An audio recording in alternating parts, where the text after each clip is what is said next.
Hello everyone, welcome to knowledge account. আজকে WBPSC মিসলেনিয়াসের নতুন pattern অনুযায়ী স্ট্যাটিক জিকের 7 নম্বর ক্লাস হবে। 1 থেকে 6 নম্বর যারা যারা দেখোনি ডাব্লিউবিপিএসসি মিসলেনিয়াস 2026 বলে যে প্লেলিস্ট আছে সেখানে গিয়ে তোমরা করতে পারবে। আহ, তো প্রথম থেকে প্রশ্নগুলো যারা যারা লাইভে রয়েছে অ্যান্সার করার চেষ্টা করো। আমি আজকে তোমাদের সাথে কমেন্ট বক্সে থাকবো। নিচের শিল্পীদের মধ্যে কে বঙ্গীয় শিল্পকলারীতি বা বেঙ্গল স্কুল অফ আর্টের অন্তর্ভুক্ত ছিলেন না? রাজা রবি বর্মা বঙ্গীয় শিল্পকলা রীতি বা বেঙ্গল স্কুল অফ আর্টসের অন্তর্ভুক্ত ছিলেন না। ইনি একজন কেরালার শিল্পী,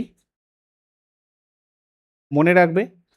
অবনীন্দ্রনাথ ঠাকুর, ইনি অ্যাকচুয়ালি বেঙ্গল স্কুল অফ আর্টের প্রতিষ্ঠাতা এবং ভারতের যে আধুনিক চিত্রশিল্পের জনক আমরা এই অবনীন্দ্রনাথ ঠাকুরকে বলে থাকি। ভারতের আধুনিক শিল্পের জনক, চিত্রশিল্পের জনক, ঠিক আছে।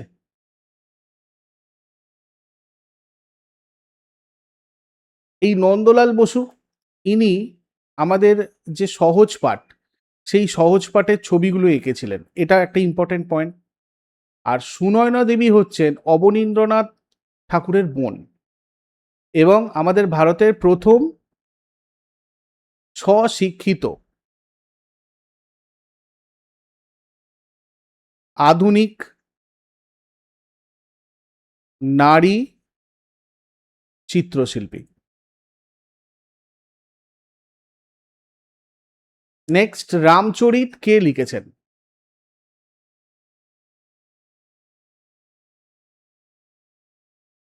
রামচরিত লিখেছেন সন্ধ্যাকর নন্দী। আর তুলসীদাস যেটা লিখেছিলেন সেটা হচ্ছে রামচরিত মানস ছিল।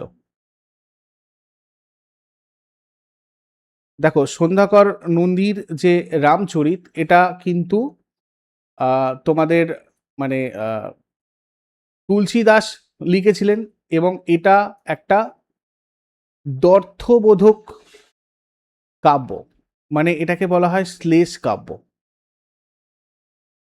ঠিক আছে। যেখানে একই সাথে রামায়ণের শ্রী রামচন্দ্র এবং পাল বংশের রাজা রামপাল তার কীর্তি বর্ণনা করা হয়েছে। খুব সুন্দরভাবে রামচরিত মানসটা এইভাবে করা হয়েছে, এটা রামচরিতে করা হয়েছে।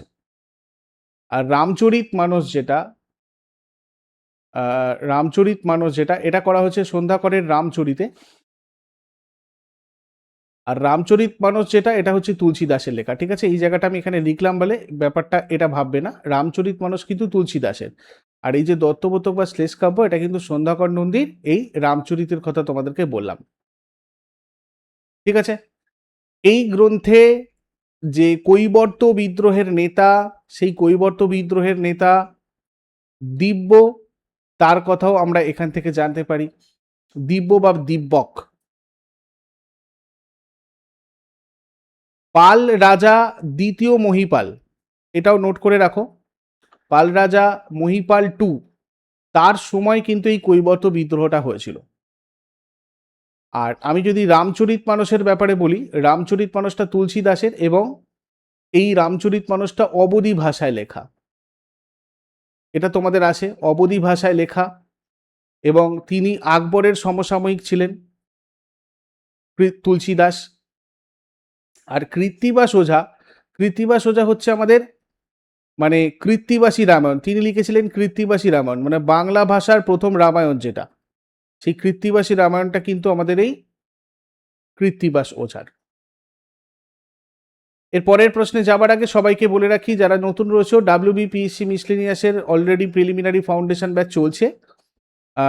অধ্যায় ভিত্তিক ক্লাস জিকে এবং ম্যাথের, এখানে উইথ মক টেস্ট ব্যাচ, এটা মানে 20টা ফুল লেন্থ মক টেস্ট তোমাদের এখানে রয়েছে। এবং এটা রিলেটেড কোনো কোয়ারিজ থাকলে বা পশ্চিমবঙ্গ পঞ্চায়েত পরীক্ষা এরও ব্যাচ চলছে উইথ মক টেস্ট ব্যাচ, এই রিলেটেড কোনো কোয়ারিজ থাকলে তোমরা এই ওপরের নাম্বারে আমাদের সাথে যোগাযোগ করতে পারো, অথবা এই ডেমো ক্লাস চাইলে নলেজ অ্যাকাউন্ট অফিসিয়াল অ্যাপের কোর্স সেকশানে গিয়ে তোমরা ডেমো ক্লাসগুলো করতে পারো। কেমন? General combined batch, bullet, general studies foundation, WBPKP, তোমার হচ্ছে ফাউন্ডেশন নতুন batch, KP constable main, upper primary TET, general কম্বাইনটা তোমরা WBCS, রেলওয়ে, SSC সমস্ত পরীক্ষার জন্য করতে পারো। এখানে তোমাদের সব কিছুই ডেমো ক্লাস পাবে। অ্যাপটা ভিজিট করো, তারপরেও আমাদের সাথে কনসাল্ট করতে চাইলে এই নাম্বারে যোগাযোগ করো। তারপরে নিচের কোন জোড়াটি ভুল, ইনকারেক্ট ম্যাচ করছে সেটা আমাদেরকে দেখতে হবে।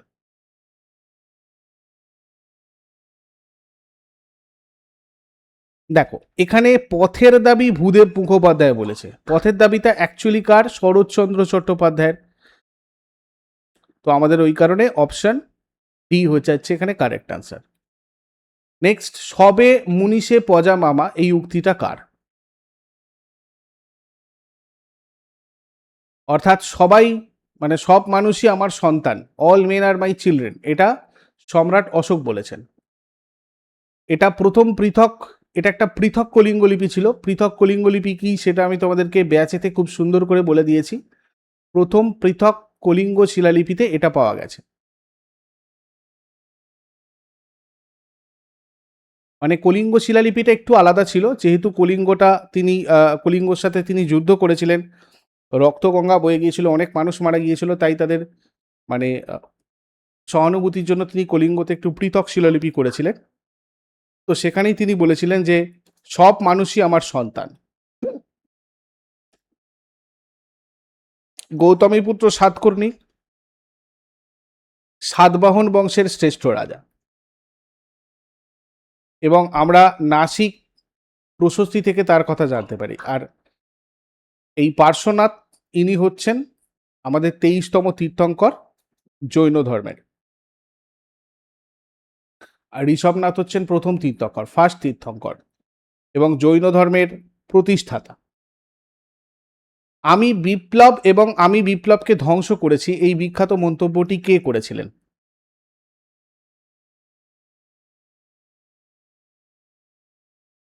নেপোলিয়ান বোনাপার্ট, তিনি বলেছিলেন আমি বিপ্লবকে ধ্বংস করেছি। তাকে বলা হয়, আরো এই নামগুলোতে ডাকা হয় ফরাসি বিপ্লবের সন্তান বলে। ফরাসি বিপ্লবের সন্তান কাকে বলা হয়? নেপোলিয়ান বোনাপার্টকে। বিপ্লবের ধ্বংসকারী কাকে বলা হয়? বিপ্লবের ধ্বংসকারীও বলা হয় নেপোলিয়ান বোনাপার্টকে। ঠিক আছে।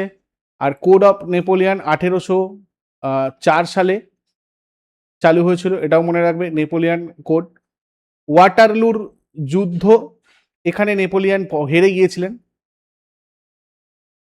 এটাও তোমাদের আসে কোন যুদ্ধে নেপোলিয়ান হেরে যান। ওয়াটারলুর যুদ্ধ, এটা 1815 সালে হয়েছিল, মিত্রবাহিনীর কাছে হেরে গিয়েছিলেন। অটো ভন বিসমার্ক, ইনি রক্ত ও লৌহ নীতির জন্য বিখ্যাত। রক্ত ও লৌহ নীতি, জার্মানির ঐক্য আন্দোলনের সাথে জড়িত Otto von Bismarck. Benito Mussolini, ইনি ইতালির একজন একনায়কতন্ত্র শাসক, ফ্যাসিবাদের জন্ম দিয়েছিলেন। আর অ্যাডলফ হিটলার, ইনি হচ্ছেন নাৎসিবাদ। এবং আমরা এর আগের ক্লাসগুলোতে দেখেছি তার যে আত্মজীবনী, সেটা তোমাদের পরীক্ষায় আসে মাইন ক্যাম্প, এটা তার আত্মজীবনী অ্যাডলফ হিটলারের। নেক্সট, মার্কিন যুক্তরাষ্ট্রের রাজধানী ওয়াশিংটন ডিসি কোন নদীর তীরে অবস্থিত?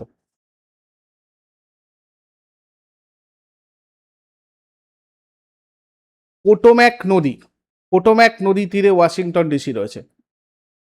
ঠিক আছে। হাডসন নদী যেটা, এর পাশে রয়েছে New York city. New York সিটিটা হাডসন নদীর উপরে রয়েছে। ওয়াশিংটন ডিসি, পোটোম্যাক নদী। মিসিসিপির তীরে রয়েছে সেন্ট লুইস, আমাদের সেন্ট লুইস যে শহরটা সেটা রয়েছে। নিউ অর্লিন্স রয়েছে। আর এটা তো আমাদের মানে জলপ্রবাহের দিক থেকে বিশ্বের বৃহত্তম আর দ্বিতীয় দীর্ঘতম। নীল নদ হচ্ছে দীর্ঘতম হয়, আর সেকেন্ড দীর্ঘতম হচ্ছে আমাদের এই অ্যামাজন নদী। এটা দক্ষিণ আমেরিকাতে রয়েছে, এর সাথে মার্কিন যুক্তরাষ্ট্রের কোনো সম্পর্কই নেই। তারপরে ব্রিটিশ আমলে সুপ্রিম কোর্টের প্রথম ব্রিটিশ প্রধান বিচারপতি কে ছিলেন?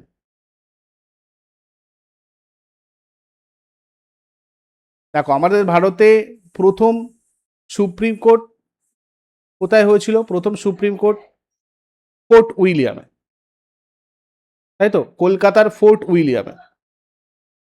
1773 সালের যে রেগুলেটিং অ্যাক্ট ছিল, সেই রেগুলেটিং অ্যাক্ট দিয়ে আমাদের এই সুপ্রিম কোর্ট প্রতিষ্ঠিত হয়েছিল, যেখানে স্যার এলিজা ইম্পে ইনি ছিলেন প্রথম প্রধান বিচারপতি। এবং এই 1773 সালের রেগুলেটিং অ্যাক্টেই গভর্নর অফ বেঙ্গল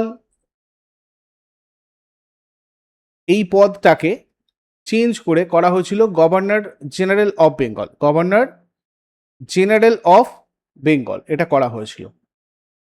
তারপর ভারতের দীর্ঘতম দূরত্ব অতিক্রমকারী ট্রেন বিবেক এক্সপ্রেস কোন দুটি প্রান্তিক স্টেশনের মধ্যে চলাচল করে? এটা বিবেকানন্দের 150তম জন্মবার্ষিকী উপলক্ষে 2011 সালে চালু হয়। ঠিক আছে, আসামের ডিব্রুগড় থেকে তামিলনাড়ুর কন্যাকুমারী পর্যন্ত এটা কিন্তু চলাচল করে। 4234 কিলোমিটার পথ টোটাল পাড়ি দেয়। এটা ভারতের দীর্ঘতম এবং বিশ্বেরও একটা অন্যতম দীর্ঘতম রেলওয়ে রুট। নেক্সট, ভারতের প্রথম রাষ্ট্রপতি কে ছিলেন যিনি পদে থাকাকালীন মৃত্যুবরণ করেন? এই জায়গাটাতেও আমাদের অনেকের ভুল হয়। দেখো, জাকির হোসেন ছিলেন প্রথম রাষ্ট্রপতি যার পদে থাকাকালীন মৃত্যু হয়েছিল, এবং পদে থাকাকালীন এখানে মৃত্যু হয় আরও একটা অপশনে রয়েছে, সেটা হচ্ছে ফখরুদ্দিন আলী আহমেদ। ইনি হচ্ছেন সেকেন্ড প্রেসিডেন্ট যার পদে থাকাকালীন মৃত্যু হয়েছিল। ঠিক আছে, আর ভিভি গিরি ইনি জাকির হোসেনের মৃত্যুর পর প্রথম রাষ্ট্রপতি, অ্যাক্টিং প্রেসিডেন্ট যিনি হন, তো সেটা হয়েছিল ভিভি গিরি। আর নীলাম সঞ্জীব রেড্ডি ইনি ভারতের একমাত্র রাষ্ট্রপতি, এটাও খুব আসে এক্সামে, একমাত্র রাষ্ট্রপতি যিনি বিনা প্রতিদ্বন্দ্বিতায় সর্বকনিষ্ঠ রাষ্ট্রপতি হিসাবে নির্বাচিত হয়েছেন। পরবর্তীতে দ্রৌপদী মুর্মু এই রেকর্ড ভেঙেছেন। তো ইনি প্রথম রাষ্ট্রপতি যিনি বিনা প্রতিদ্বন্দ্বিতায় সর্বকনিষ্ঠ রাষ্ট্রপতি হিসাবে নির্বাচিত হয়েছিলেন। নেক্সট, উত্তরপ্রদেশের রাজধানী লখনৌ শহরটা নিচের কোন নদীর তীরে গড়ে উঠেছে?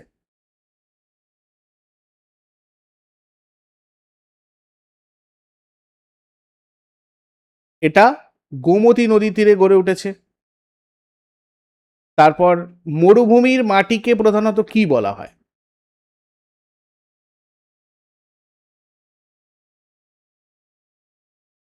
দেখো,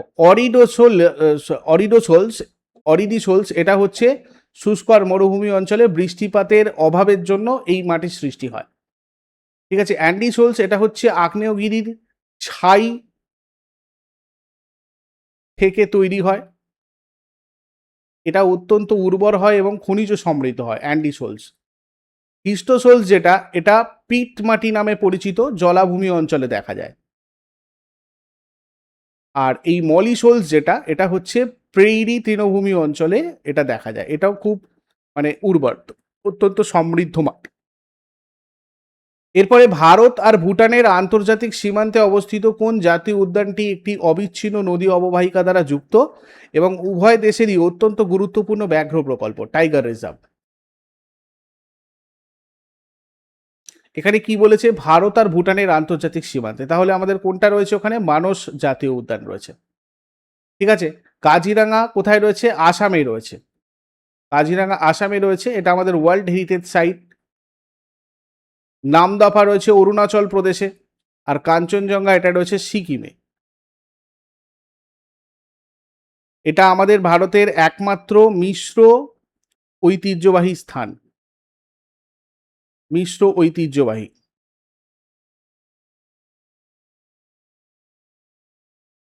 মিক্সড ওয়ার্ল্ড হেরিটেজ সাইট এটা। আচ্ছা, এবারে চলে আসবো, গ্রেট ব্যারিয়ার রিফ কোন সাগরে অবস্থিত?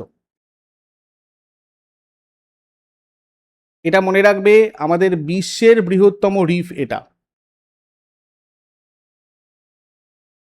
Great barrier reef. এটা রয়েছে কোরাল সাগরে। অস্ট্রেলিয়াতে অ্যাকচুয়ালি বলা হয়, অনেক সময় অস্ট্রেলিয়াও তোমাদের অপশনে দেয়। অস্ট্রেলিয়ার উত্তর পূর্ব উপকূলে কুইন্সল্যান্ড রাজ্যের পাশে কোরাল সাগরে এটা রয়েছে।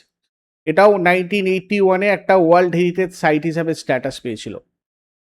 তারপরে রাজস্থানের কোটার কাছে চম্বল নদীর উপর অবস্থিত বিখ্যাত জলপ্রপাতটির নাম কি?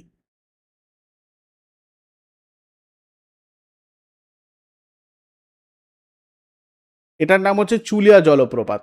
ঠিক আছে, রাজস্থানের কোটার নিকটবর্তী রাওত ভাটায় এটা রয়েছে, রাওত ভাটাতে চম্বল নদীর ওপরে, চম্বল নদীর ওপরে। কুন্ডু জলপ্রপাতটা কোথায় রয়েছে?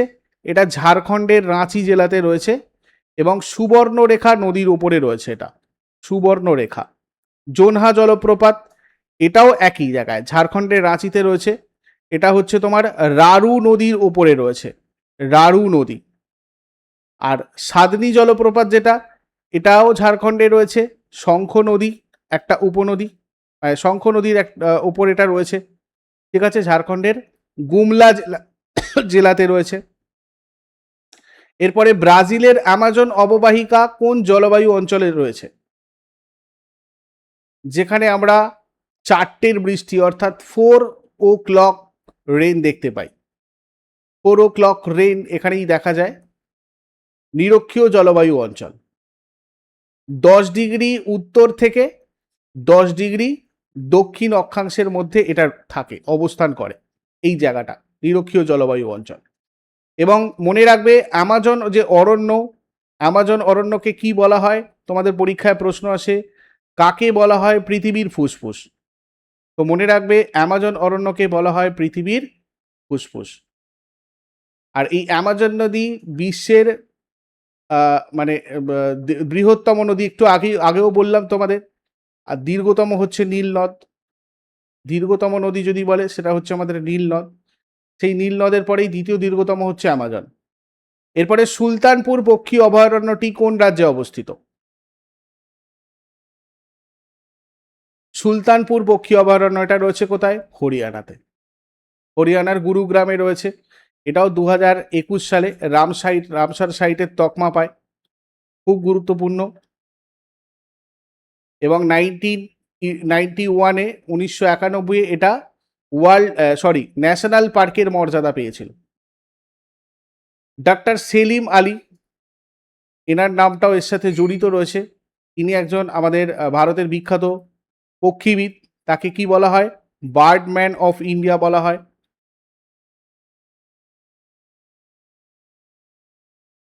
নেক্সট, স্থাপত্য বা আর্কিটেকচার জগতের সর্বোচ্চ সম্মান প্রিজকার আর্কিটেকচার প্রাইজ কোন ফাউন্ডেশন দ্বারা স্পন্সর ও প্রদান করা হয়?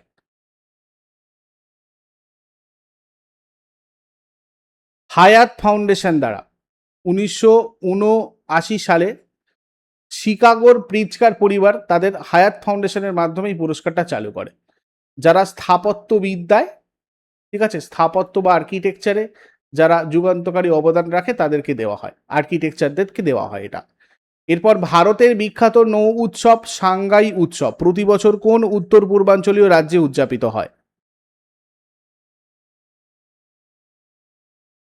কোথায় হয় এটা? মণিপুরে। ঠিক আছে, সাংগাই উৎসব মানে আমাদের কোথায়? মণিপুর। তারপরে উত্তর পূর্ব ভারতের বিখ্যাত হর্নবিল উৎসব প্রতি বছর ডিসেম্বর মাসের শুরুতে কোন রাজ্যে আয়োজন করা হয়? হর্নবিলটাও খুব গুরুত্বপূর্ণ, প্রচুরবার বিভিন্ন পরীক্ষাতে এসেছে। নাগাল্যান্ডে হয়।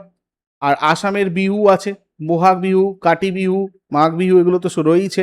এছাড়া অম্বুবাচী মেলা এই কিছুদিন আগেই হলো, এগুলো আসামের জন্য বিখ্যাত। ঠিক আছে, মেঘালয়ের একটা বিখ্যাত আছে যেটা খুব আছে, সেটা হচ্ছে নগরেম উৎসব। ঠিক আছে, ওয়াঙ্গালা, গারো উপজাতিরা পালন করে ওয়াঙ্গালা। তারপরে এইটা নগরেমটা খাসি, খাসি উপজাতিরা পালন করে থাকে বেশিরভাগ, আর এটা হচ্ছে গারো উপজাতিরা পালন করে ওয়াঙ্গালা, খুব আসে মেঘালয়ের ক্ষেত্রে। অরুণাচল প্রদেশের রয়েছে সোলাং, যেটা একটা বসন্ত উৎসব। তারপরে মনপা রয়েছে। তারপরে লোজারও করা হয় এখানে, এটা লোজারটাও অরুণাচল প্রদেশের অনেকটা জায়গাতেই করা হয়। এরপরে ঝাড়খণ্ডের সবচেয়ে বড় এবং বিখ্যাত উপজাতীয় উৎসব কোনটা, যেটা বসন্তকালে নতুন ফুল ফোটার সময় শাল গাছের নিচে উদযাপিত হয়? Sarhul, very very important. কর্মাটাও তোমার ঝাড়খণ্ড আর বিহারের, এটা শুধু ঝাড়খণ্ড না, ঝাড়খণ্ড আর বিহারের একটা উপজাতীয় উৎসব। ঠিক আছে, কর্মদেবতার পুজো করা হয় ওখানে। টুসুটা, এটাও মোটামুটি ঝাড়খণ্ডেও হয়, তার সাথে সাথে আমাদের পশ্চিমবঙ্গ দেখো দেখা অনেক জায়গাতেই যায়, মোটামুটি বেশিরভাগ ঝাড়খণ্ড ওয়েস্ট বেঙ্গলে হয়। সোহরাই এখানে বলেছে অ্যাকচুয়ালি ওই যে বসন্তকালে নতুন ফুল ফোটার সময়, সেই জন্য সারহুল। কর্মাটাতে কর্মদেবতার পুজো হয়, ঠিক আছে, এটা ভাদ্র মাসে হয়, তো সেটা আমাদের একদমই বসন্তকাল নয়, ঠিক আছে, এটাও বসন্তকালে হয়, মানে সারহুলটা। আর টুসুটা এটা হয় তোমার শীতকালে, পৌষ সংক্রান্তির সময় হয়। আর সোহরাই যেটা, এটা হচ্ছে তোমার দীপাবলি নাগাদ হয়, দীপাবলির পরের দিন এটা পালিত হয়, ফসল কাটারই একটা উৎসব, গবাদি পশুর মানে পুজো করা হয় সোহরাইয়ে। এরপরে ভারতের কোন রাজ্যটি মঙ্গলয়েড বা ককেশয়েড জনগোষ্ঠীর মিলনস্থল হিসাবে পরিচিত? ককেশয়েড মানে হচ্ছে আর্য, আলপাইন, এদেরকে বলা হয়, ঠিক আছে। আর মঙ্গলয়েড মানে হচ্ছে আহোম, তারপরে বোড়ো, কাছারি, খাসি, এগুলো ডাব্লিউবিসিএস পেতে তোমাদের জিজ্ঞাসা করা হয়। আসাম হয়ে যাবে এটা। মঙ্গলয়েড ককেশার জনগোষ্ঠীর মিলনস্থল হিসাবে পরিচিত হচ্ছে আসাম। এই জম্মু কাশ্মীর যদি দেখো, এটা হচ্ছে ইন্দো আর্য এবং ভূমধ্য সাগরীয় জনগোষ্ঠীর অন্তর্গত। লাদাখ সংলগ্ন অঞ্চলে মঙ্গলয়েড প্রভাবটা বেশি দেখা যায়, এটাও তোমাদের জেনে রাখবে লাদাখে, ঠিক আছে, যেহেতু জম্মু কাশ্মীরের কথা উঠল। মধ্যপ্রদেশে মূলত প্রোটো অস্ট্রালয়েড,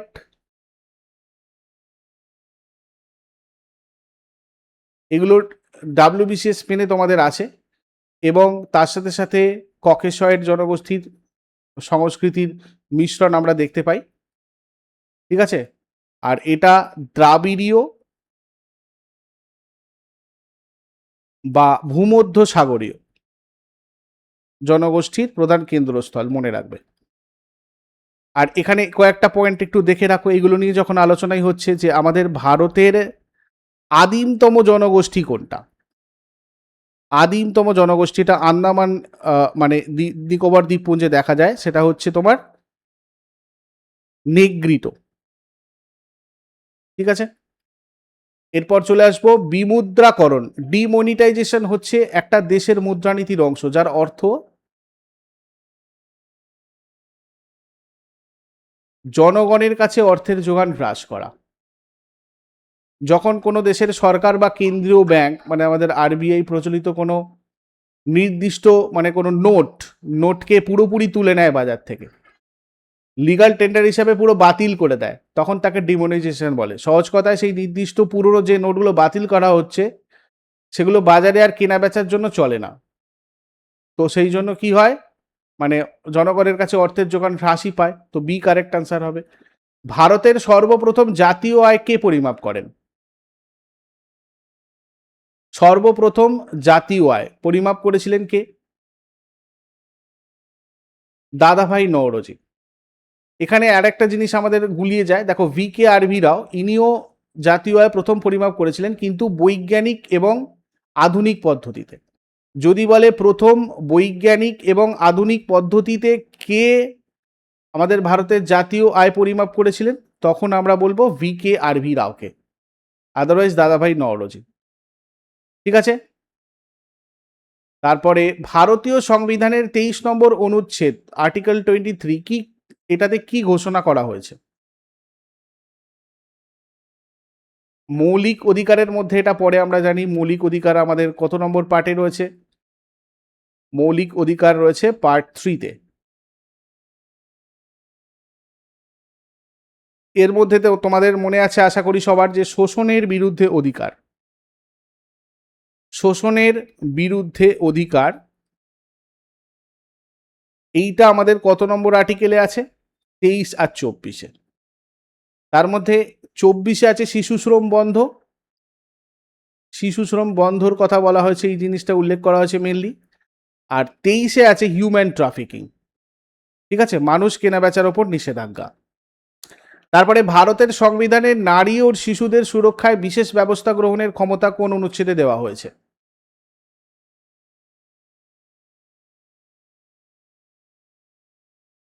এটা 15 নম্বর 3-এ দেওয়া হয়েছে। এটা 15 নম্বর ধারার একটা গুরুত্বপূর্ণ ব্যতিক্রম, মানে রাষ্ট্র সাধারণত নাগরিকদের মধ্যে বৈষম্য করতে পারে না, কিন্তু এই ধারার অধীনে নারী আর শিশু নারী আর শিশু কল্যাণের জন্য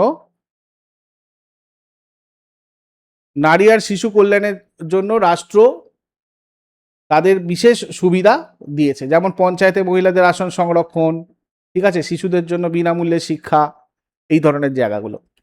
এবারে ভারতের কোন প্রতিবেশী রাষ্ট্রের সাথে সবচেয়ে দীর্ঘ আন্তর্জাতিক স্থল সীমান্ত রয়েছে? সবচেয়ে দীর্ঘ আন্তর্জাতিক স্থল সীমান্ত রয়েছে বাংলাদেশের সাথে, 2545 মাইল। নেক্সট, আব্দুল কালাম দ্বীপ কোথায় অবস্থিত?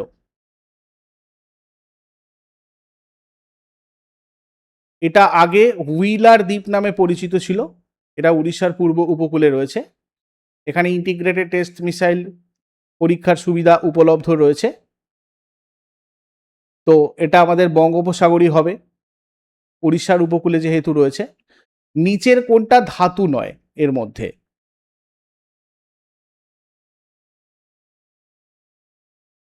দেখো, এর মধ্যে নন মেটাল হচ্ছে সালফার, এটা একটা অধাতু, ঠিক আছে। পারদ ধাতু, তরল ধাতু। দস্তাও তাই, তামাও দস্তা, যেটা এটা হচ্ছে তোমার মানে তামা দস্তা মিশিয়ে পিতল করা হয়। জিঙ্ক যেটা আমাদের বলে, ঠিক আছে, তামা আর জিঙ্ক মেশালে আমাদের পিতল হয়, ওটাও তোমাদের আসে পিতাজি। পিতল হচ্ছে তামা আর জিঙ্ক দিয়ে তৈরি, ঠিক আছে। এবার, উদ্ভিদের বৃদ্ধির জন্য দায়ী প্রধান রাসায়নিক কোনটা? উদ্ভিদের বৃদ্ধির জন্য দায়ী প্রধান রাসায়নিক হচ্ছে ইন্ডোল অ্যাসিটিক অ্যাসিড, IAA বলা হয়। উদ্ভিদের প্রধান যে প্রাকৃতিক অক্সিন হরমোন সেটা, এটা উদ্ভিদের কোষ বিভাজন এবং কাণ্ডের বৃদ্ধিতে সাহায্য করে। সাইট্রিক অ্যাসিড আমরা লেবুতে পাই, ক্লোরোফিল মানে গাছের পাতায় থাকে, ঠিক আছে। আর এই ফিনাইল অ্যাসিটিক অ্যাসিড যেটা, এটা একটা দুর্বল অক্সিন, কিন্তু উদ্ভিদের প্রধান বৃদ্ধি নিয়ন্ত্রক নয়, সেই জন্য এটা আমাদের অপশনে হলো না, ঠিক আছে। আর ফল পাকাতে কোনটা সাহায্য করে? ফল পাকাতে সাহায্য করে কোনটা? ইথিলিন, একটা গ্যাসীয় হরমোন যেটা ফল পাকাতে সাহায্য করে। এরপরে, মানুষের সুষুম্না স্নায়ুর মানে স্পাইনাল নার্ভের সংখ্যা কত? সুষুম্না স্নায়ুর সংখ্যা হচ্ছে 31 জোড়া, অর্থাৎ 62টা, ঠিক আছে। তোমাদের যদি বলে যে করোটি স্নায়ুর সংখ্যা কতটা, কতগুলো? করোটি স্নায়ু হচ্ছে তোমার 24টা, মানে 12 জোড়া। করোটি আর এখানে সুষুম্না স্নায়ু, এই দুটো খুব আসে এক্সামে, ভালো করে দেখে রাখবে। আর এটা আজকে তোমাদের জন্য হোমওয়ার্ক থাকবে। প্রথম ভারতীয় বংশোদ্ভূত বা ভারতীয় নাগরিক হিসাবে মহাকাশে পাড়ি দিয়েছিলেন কে? আমাকে শেষকালে কমেন্টে জানাও। আর পিএসসি মিসলিনিয়াস ব্যাচে জয়েন করার দরকার থাকলে অবশ্যই জয়েন করে নাও, PP10 কুপন কোড ইউজ করে এক্সট্রা 10% ডিসকাউন্ট এটা তোমার এটার উপর তোমরা পাবে। এছাড়া পঞ্চায়েত পরীক্ষা প্রস্তুতি তো রয়েইছে, এগুলোর ডেমো ক্লাস দেখতে চাইলে তোমরা কোর্স সেকশানে এসে ডেমো দেখতে পারো। বাকি আমাদের সাথে অন্য কোনো ব্যাচের ব্যাপারে কনসাল্ট করার থাকলে এই নাম্বারে হোয়াটসঅ্যাপ অথবা কল করে আমাদের সাথে যোগাযোগ করতে পারো। Thank you so much, take care, have a great day.